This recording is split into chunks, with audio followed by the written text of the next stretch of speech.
Mga kababayan, muli po si Katambay Manong po, nagbabalik po muli.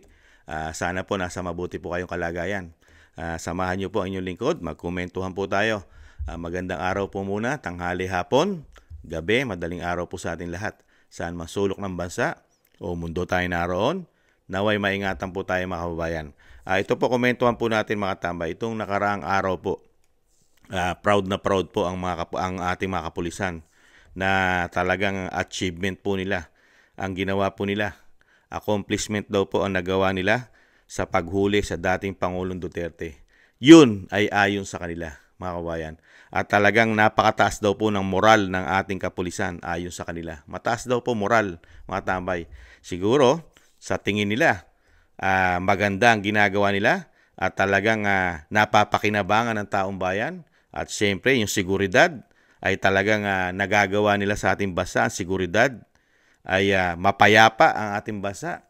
Ang tanong ni Kamanong, nagagawa po ba talaga nila ang tama nilang trabaho? Hindi po ba sila lumalabag sa batas, mga kababayan? Kasi sila po ay nagpapatupad ng batas. Hindi po sila batas. Yan po, di po ba? Yan ang kanilang trabaho, magpatupad ng batas. Ang tanong, napapatupad po ba nila ng tama ang batas? Nagaling po sa judicial, sa hukuman, sa Korte Suprema, batas ng Pilipinas, di ba? At may masasabi po ba, pati po ba ibang bansa ay masasabi po na ng ibang bansa ang ating kapulisan ay may moral, nagtatrabaho ng mabuti sa kapayapaan ng ating bansa? Malalaman po natin yan. At syempre po, pakinggan po muna natin ang balita. At tingnan po natin ang kanilang statement, mga kababayan, kung paano po tumaas ang kanilang moral. Eva, na-verify ba ng PNP yung mga social media posts na kumalat?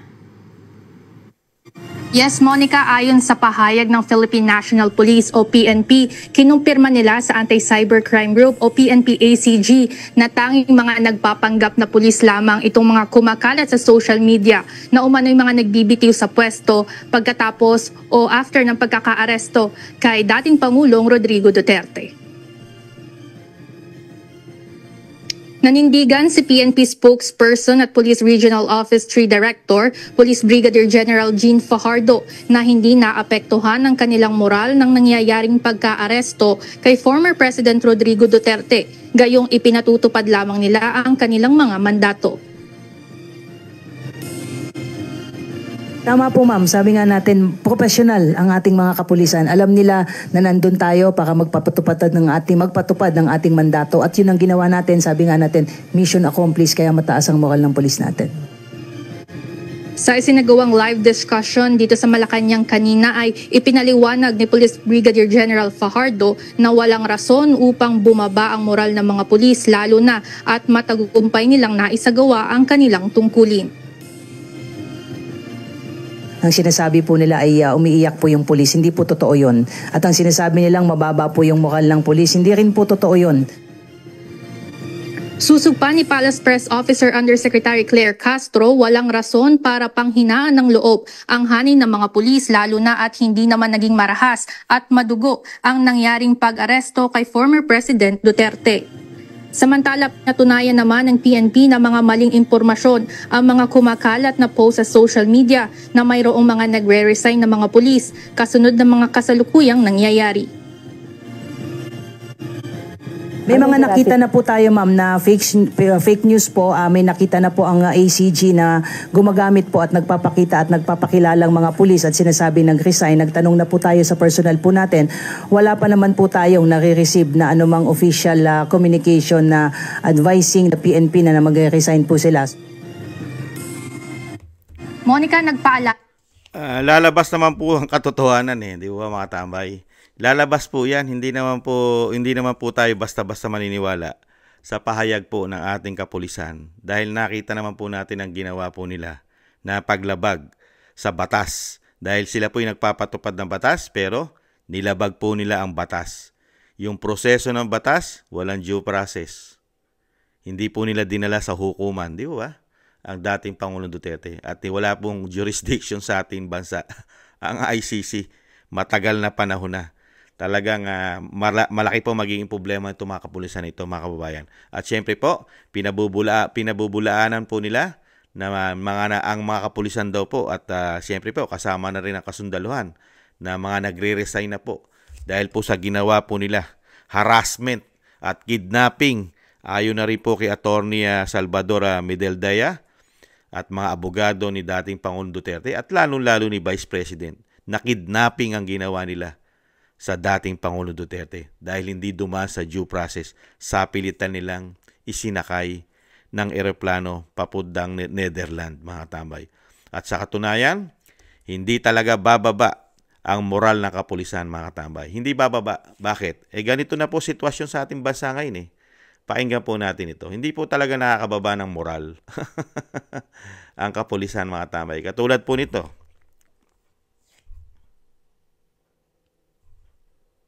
Natagpo ang patay ang nawawalang dayuhang turista sa Boracay. Naaagnas na ang bangkay ng biktima nang makita sa isang abandonadong kapilya. Nasa frontline ng balitang yan, si Gio Robles. Diyan nakita, sir? Nasa likod, may si Arbera, no? Sa isang abandonadong kapilya sa isla ng Boracay, natagpuan ang walang buhay na katawan ng isang babaeng bakasyonista Martes ng hapon. Walang saplot pang ibaba ang babae. Kinilala ang biktima na si Mikaela Mikova, 23 anyos, isang Slovakian national. March 1 daw, dumating sa Boracay si Mikova para magbakasyon at dumalo sa kasal ng kaibigang Pinay. Pero nitong Lunes, nang i-report na nawawala ang Slovakian, 2 araw bago ang flight sana pauwi. Naglabas ng 50,000 pesos na pabuya sa makakapagturo sa kinaroroonan ng dayuhan. Sa Masukal, Tago at sa magubat na bahagi ng sitio Pinaungon sa Barangay Balabag natagpuan ang biktima. Actually, that kind of place is na abandonado po and hindi po siya basta pupuntahan ng mga turista. Ibig sabihin parang may katagpo sa doon o may kausap. That's why we're still conducting po ng continuous follow-up. Naaagnas na raw ang katawan ng biktima pero hindi pa masabi ng mga pulis kung kailan ito pinatay. I can say po, based meron po talaga siya may mga wounds. Ayon sa mga pulis, posibleng ginahasa bago pagnakawan at patayin ang dayuhan. Nawawala kasi ang wallet at cellphone ng biktima. Isang residente ang nakakita sa katawan ng babae. Pag-abot ko sa may lunok nga puno, nga tumba. Nang mapadaan ako sa nakatumbang puno ng balete, may bigla akong naramdaman na parang wala ako sa aking sarili. Tapos may bigla akong naabot. Nakakalungkot po, mga tambay, no? Ilang dayuhan na po yan. Ilang dayuhan na po ang nadidisgrasya na mamatay. Ito po, ginahasa pa. Pinagnakawan, pinatay. Wala na pong takot pumatay ngayon ng mga kriminal. Dahil sa lagana po ang droga na naman sa ating bansa. Hindi po nakakababa ng moral yan, mga tambay sa kapulisan. Tumataas po ang moral po. At syempre po, napakaganda po ng peace and order po sa ating bansa. Ang krimen po, pati ibang bansa, mga tambay, nadidisgrasya na po sa peace and order natin at sa seguridad po ng ginagawa po ngayon sa ating bansa. Lalong-lalo po ng kapulisan. Wala na pong takot ngayon. Hindi katulad ng panahon ni dating Pangulong Duterte. Takot po gumawa ang mga kriminal at lalong-lalo ang mga durugista. Di ba? Ngayon, ano po naman ang masasabi ng ibang bansa sa ating bansa? Ano po masasabi sa seguridad ng ating bansa? Na trabaho po ito ng ating kapulisan. Ano po masasabi ng Australian government sa ating bansa? Meron pong sinabi, meron pong pahayag ang Australian government sa ating bansa, mga kababayan. Ito po ang advisory nila.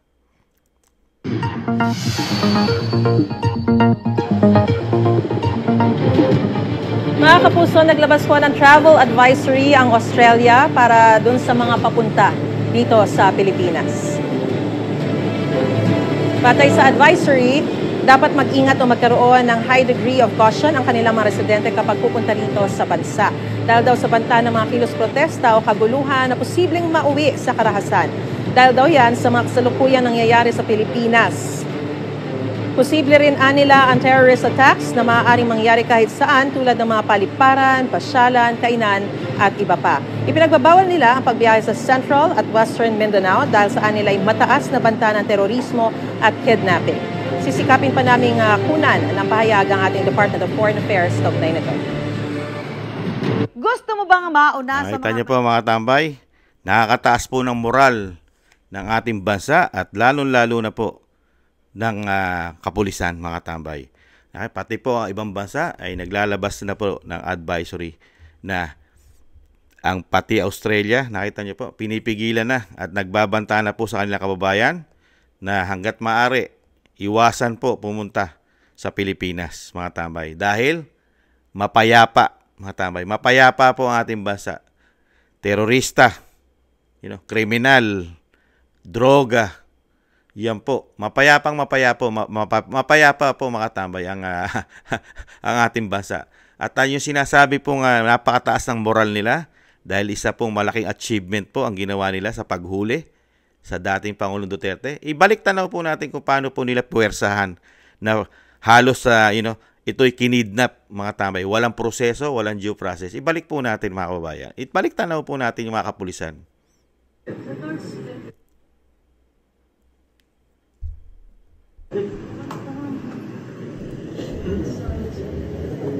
Yes, Torres. Yes, sir.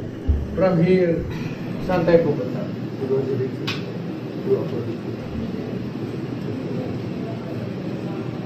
Yan. Pero sa ngayon, sir,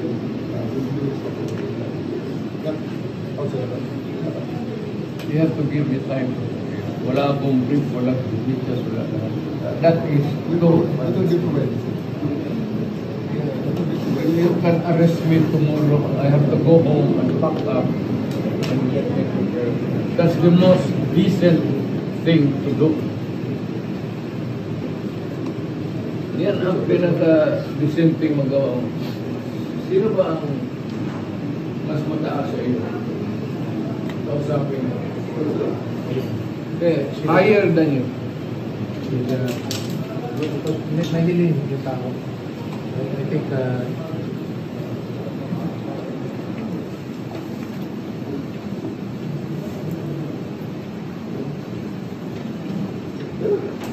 hihilain ko yan. Hihilain ko yan. Naku maniwala ka, hihilain ko yan. Kakapagpatong balas. Pero hihilain ko yan.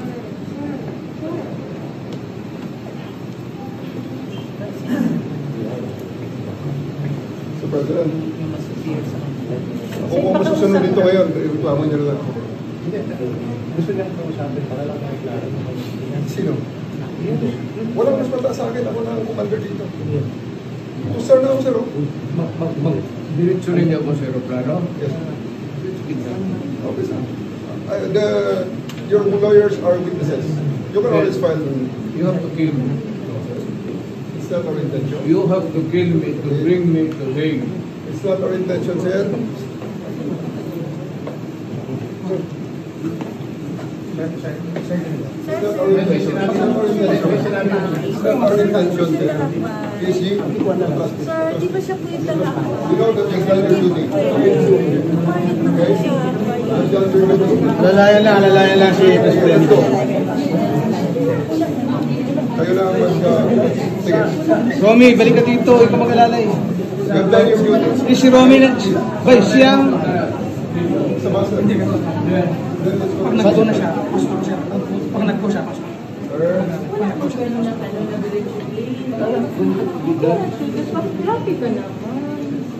Ma'am, question nyo na lang. Andiyan naman ang abogado nyo eh.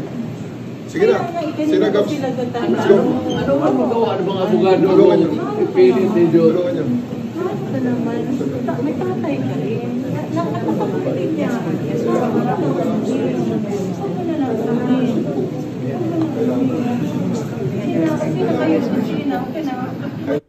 So nakita nyo po mga kababayan, nakita natin, nasunod po ba ang batas? Sinunod po ba ni General Torre at ni General Fajardo ang batas? Sinunod po ba nila ang judicial, hukuman, Korte Suprema, ang soberenya ng ating bansa? Sa tingin nyo po, tumaas po ba, nakakataas po ba ng moral na ilagay mo ang batas sa iyong kamay? Hihilahin ko yan. Ako na ang pinakamataas dito. Ako na ang pinakamataas. Wala nang pinakamataas. Pati mga abogado, pinaghihila. Ang pamilya, pinaghihila. Pati ang Vice President, hindi pinapasok. Hindi man lang nakapasok ang Vice President para makausap niya ang kanyang ama. Ganun po ba ang tamang proseso ng batas? Kidnapping, nakakataas po pala ng moral ang kidnapping.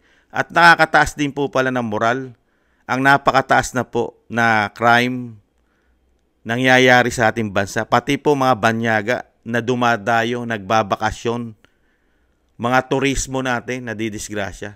Di ba nung nakaraan po, di ba? Nadali rin yung ibang lahi. Di po ba? Kaya nakakataas po kasi ng moral yan. Nakita naman po natin. Pati ang ibang bansa, may travel advisory na sa kanilang mga kababayan na iwasan na ang pagpunta sa Pilipinas. Dahil nga dito po sa nangyayari po, nakaguluhan sa ating bansa. Banta ng kaguluhan, terorista. Tapos ganyan pa mapagkikita ng ibang bansa ang pagsunod, pag-implement ng batas. Ini-implement mo ang batas. Dating Pangulo na. Ang iyong uhulihin, hindi pa nakakuha ng due process sa'yo. Diniretso mo agad sa eroplano. Nakakataas ng moral. Di ba? Isa pong mataas na moral, mga tambay. Talagang kahanga-hanga po itong mga general na ito. Mga kababayan, hindi man lang dinala ang dating Pangulong Duterte sa judicial, sa hukuman, sa korte. At yung hiling, humihiling ang dating Pangulong Duterte. Pauwi niyo muna ako. Kailangan ko mag-impake. At kailangan ko makausap yung mataas sa'yo. Di ba? Humihiling na nga dahil wala na siyang gamit kung siya'y dadalin.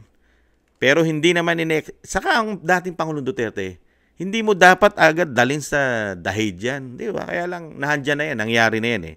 Pero hindi naman po tanga at bobo ang mga Pilipino para maniwala sa kapulisan na ang kanilang ginawa ay sumunod sila sa tamang proseso ng batas. Dahil sila'y nagpapatupad lang ng batas, pinatutupad nila ang batas. Ang tanong po natin, napatupad po ba ng tama ang batas ni General Torre, ni General Fajardo? At yung sinasabi lang fake news na kumakalat daw po na nagre-resign na ang kapulisan, isama na natin ang mga kasundaluhan. Hindi po ninyo masasabi agad yan na fake news yan. Lalabas at lalabas po yan. Mag-intay po kayo. Hindi po instant yan. At syempre po, pwede nyo po i-cover up yan, di umano. Pwede nyo i-cover up para po maging ang moral ng pulis ay napakataas. Napakataas ng moral ng pulis. Kaya walang nagre-resign na pulis. Tama ang ginawa ng kapulisan. Malalaman po natin yan. Dahil nga po, pinasagot na sila ng korte eh. Pinasagot na po sila ng korte. Paano po tatama ang ginawa po nila? Pinasasagot na sila ng Korte Suprema. Meron po bang tama na ginawa ang kapulisan? Sumunod po ba sila sa proseso ng batas? Kung sinasabi po nila na sumunod sila sa proseso ng batas, bakit ka ipatatawag ng Korte Suprema? Sige nga. Dahil hindi ka sumunod sa proseso ng batas. Binastos mo ang batas. Binastos mo ang hukuman. Ang judicial, binastos nyo. Ginawa nyo silang tanga, bobo. Ano ginawa nyo? Di ba? Nakita ng taong bayan ang ginawa nyo? Batas militar. Batas militar ang ginawa nyo sa dating Pangulong Duterte. No question asked. Ang kailangan, tahimik lang, susunod lang sa inyo. Walang due process. Kaya mga kabayan, ito po bang klase ng kapulisan? Ito po bang klaseng kapulisan na ito sa umiiral po sa binagoongang Pilipinas? Ito po ba'y makabayan? Makatao po ba ang ginawa nila? Makatao? Yung ginawa po nila? Dating Pangulong Duterte, kakalad ka rin. Hindi mo lang nakatuntong sa hukuman. Tayo, paano nga yung sinasabi ko, paano pa tayong maliliit na tao, ordinaryong tao? Ano mangyayari sa atin? Sa ganitong batas, ang batas ay sila ang batas. Hindi na sila sumusunod sa batas. Sila na ang batas. Di po ba? Tama naman yung sabi ni dating Pangulong Duterte, yung pahayag niya sa atin. Di ba? Ang lahat ng ito ay may hangganan. May hangganan po kasi lahat ito eh. Di ba? May hangganan lahat, mga kababayan. At may sinabi rin po si Senator Bato dyan eh. Meron po sinabi si Senator Bato dyan na itong ginagawa ni General Torre ay may hangganan po ito. Pakinggan po natin. Grabe po. Dahil nga po, alam naman po natin si Senator Bato ay naglingkod din po ito bilang pulis at talagang naging general po ito. Di ba? Talagang PNP chief po ito bago maging senador. Pakinggan po natin ang dating PNP chief at ngayon po senador. Kung nakakataas po talaga ng moral ang ginagawa ng kapulisan. Pakinggan po natin si Senator Bato. Mensahe mo po, if ever may mensahe ka kay General Torre kasi siya yung nanguna sa pag-aaresto kay former President. Well, I just would like to tell him that huwag sana tayong magpakalasing sa power. Yun lang, huwag tayong magpakalasing sa kapangyarihan. Because all these things shall pass. Hindi ito, walang forever dito. At temporary, yung power mo ngayon, nasigang-siga ka, na kaya mo pagsabihan yung former president na hihilain ko yan, that's too much. Hindi po forever na ikaw ay nasa poder. Somehow, someday, you'll step down from power. And maramdaman mo yan kung anong treatment sa'yo ng taong bayan. Ayan. Dating PNP chief na yan.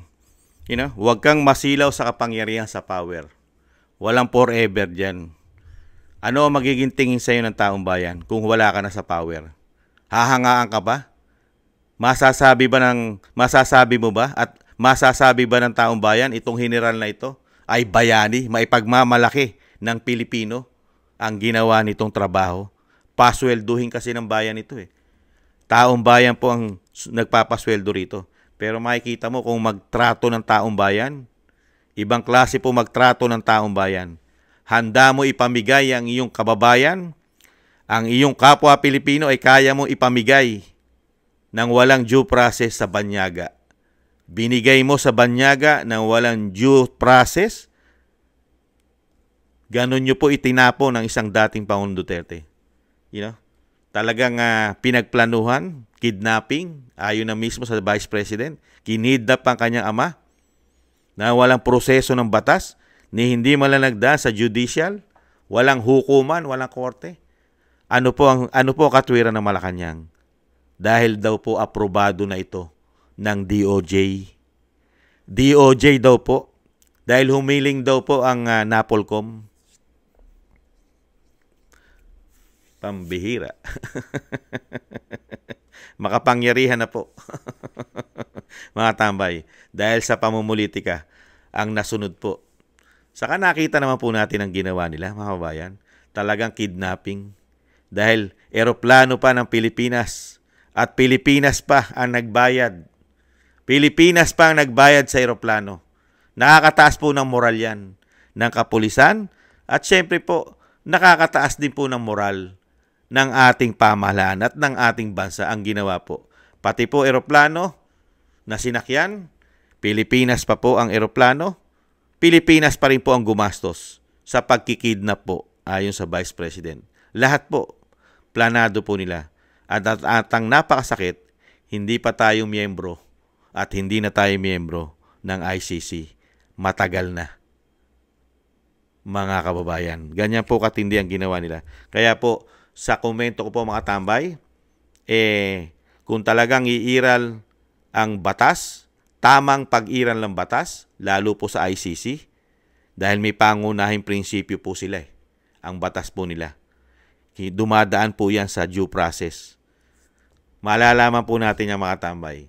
Kung ang ICC ay hindi sumasawsaw sa politika at hindi nababayaran ng politika, hindi tumatanggap ng suhol o pera sa politika, malalaman po natin yan. Dahil nga po, may proseso po yan. Malalaman po natin. Tingnan po natin sinakyang eroplano. Inamin po ng Malacanang eh. Kumpirma ni Palace Press Officer Undersecretary Claire Castro na binayaran ng Office of the President ang private jet na sinakyan ni dating Pangulong Rodrigo Duterte patungong The Hague sa The Netherlands. Ayon kay Palace Press Officer Atty. Claire Castro, bahagi lamang ito ng kompletong kooperasyon ng gobyerno sa isinagawang pag-aresto sa dating Pangulo. Hindi naman nagbigay ng eksaktong halaga ang Palace official kung magkano ang naging gastos. Ngunit nabanggit ni Yusek Castro na nagkaroon ng pakikipag-ugnayan ng pamahalaan sa isang pribadong korporasyon para rito. Nakita niyo po mga tambay ha? Kooperasyon. Operasyon ng gobyerno ang ginawa mga tambay. Para po dito sa sinasabi ng pagkidnap. Kinidnap ang dating Pangulong Duterte. Nakakataas po ng moral po ng bansa yan.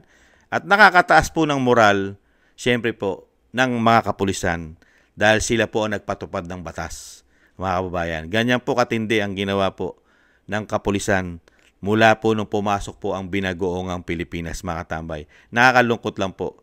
Talagang ang nagsakripisyo po, ang pamilya Duterte, lalong-lalo po, ang dating Pangulong Duterte na may edad, sa edad niyang 80 o mag-80, ay meron pang karamdaman, kasakit, kikidnapin mo. Isang abogado, isang prosecutor, isang dating Pangulong Duterte, alam niya ang batas, pero hindi po ipinatupad ang batas sa kanya ng isang General Torre at siyempre po ng isang General Fajardo. Ganyan po katindi ang ginawang batas militar sa dating Pangulong Duterte. At siyempre po, ibalik tanaw rin po natin yung sinabi po ni dating Senadora Miriam Defensor Santiago kung paano po at ano lang po ang gagawin ng ICC, kung paano po sila pumasok sa bansa na kanilang lilitisin at ano lang po ang kanilang pwedeng gawin sa isang bansa na sinasabing sangkot dito sa sinasabing mga krimen na sinasabing hindi makatao. Pakinggan po natin si Senadora kung ano naman po sinasabi niya about po sa ICC, mga kababayan. Only as a court of last resort. Ulitin po natin. The court will act only as a court of last resort. It acts only in exceptional cases where a court has failed to bring justice because that court is unwilling or unable to investigate and prosecute those who have the highest responsibility for the most serious crimes of concern to the international community. Kaya nakikita mo na dito na kung merong ginawang kasalanan dito sa nakalista ng mga jurisdiction ng ICC, ang magbibista niyan ay ang korte doon sa bayan na yon, hindi ang International Criminal Court in The Hague. International Criminal Court, as I said, is a court of last resort. Pag hindi mo mabigyan ng katarungan ang akusado, ayaw mo o kaya hindi mo kaya, ay saka pa lang yan pupunta sa ICC. Kaya maling-mali yung mga pinagtatanong sa akin sa Senado. Kasi hindi sila marunong magbasa. Yan mga tambay, yun din ang tanong natin kay General Torre. Marunong kaya siya magbasa ng rules ng ICC? Last resort lang po sila, last resort. Kung hindi na po kayang ipatupad ng pamahalaan katulad ng Pilipinas ang korte natin at hindi na umiiral ang ating judicial, walang kakayahang litisin ang dating Pangulong Duterte dahil nga po hindi na nagpapunction ang ating judicial, saka lang po papasok ang ICC. Last resort lang po ang ICC.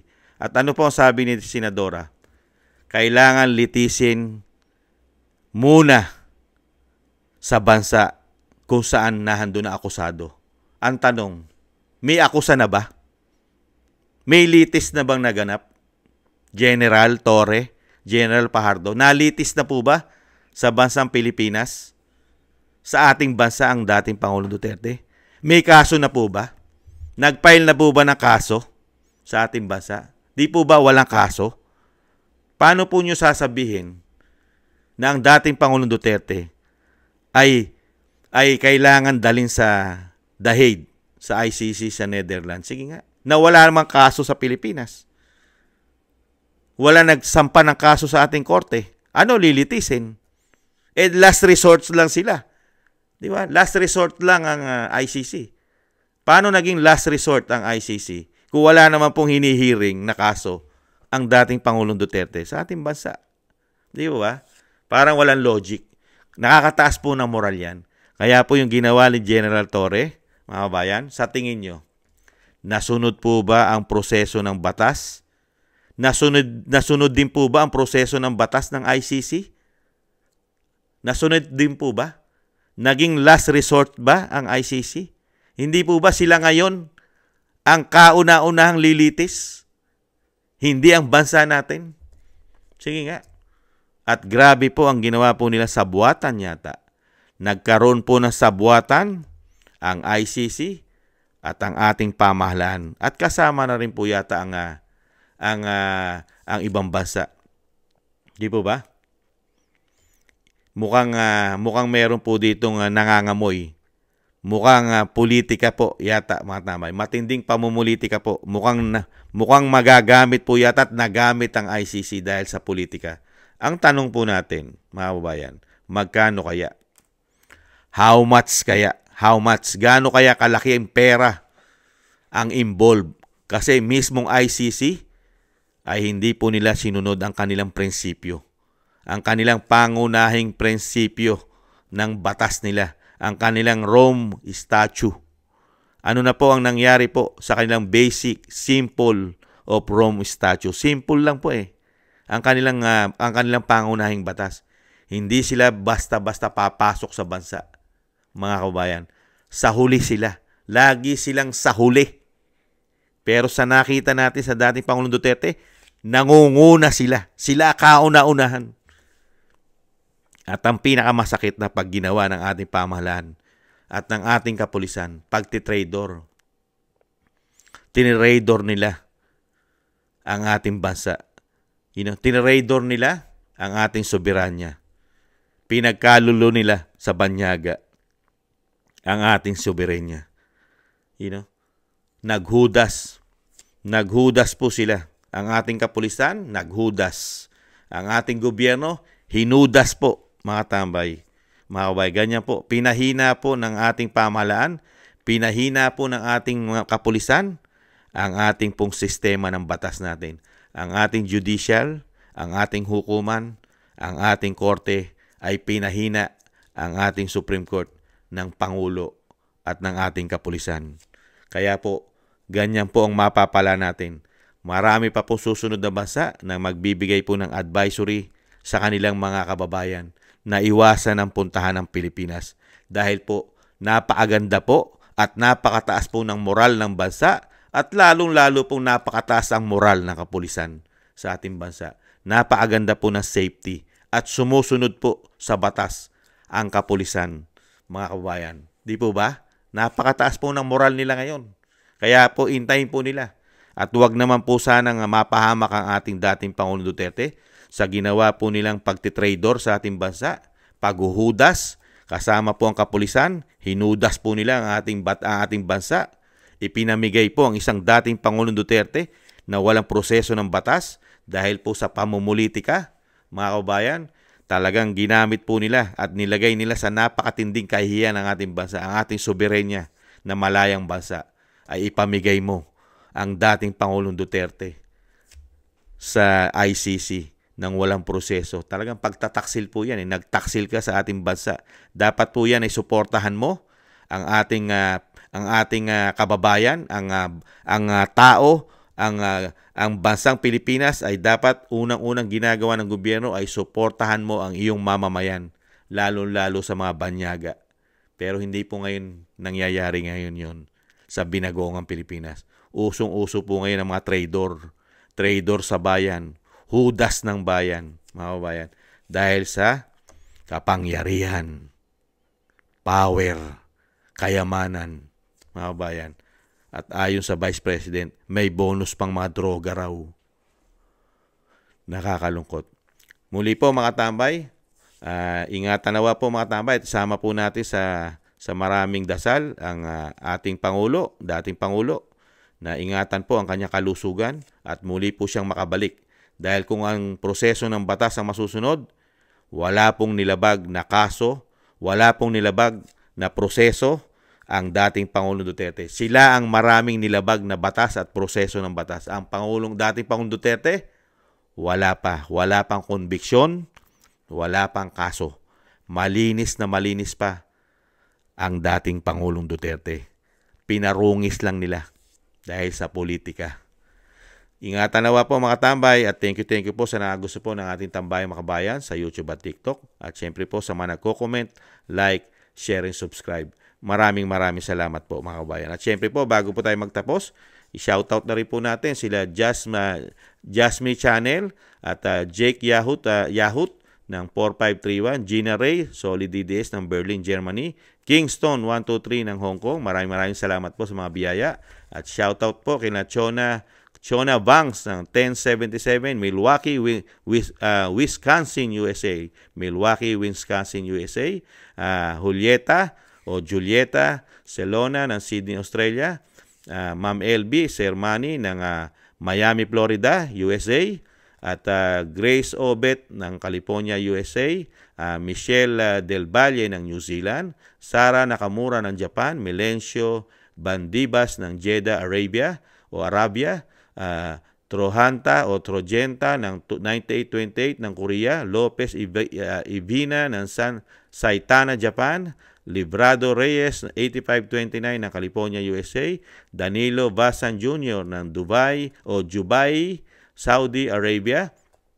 Robert Papa, United Kingdom.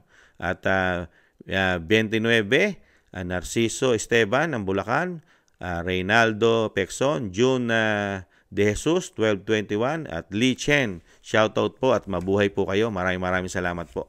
At syempre po, shoutout po sa buong mundo kung kasulok-sulukan ng mundong may Pilipino. Shoutout po. Syempre po sa buong Middle East, buong Europa, buong North America, buong South America, buong Asia, Australia, New Zealand. Shoutout po mga kabayan. Mabuhay po. Maraming salamat po. Ingatan nawa. Bye-bye.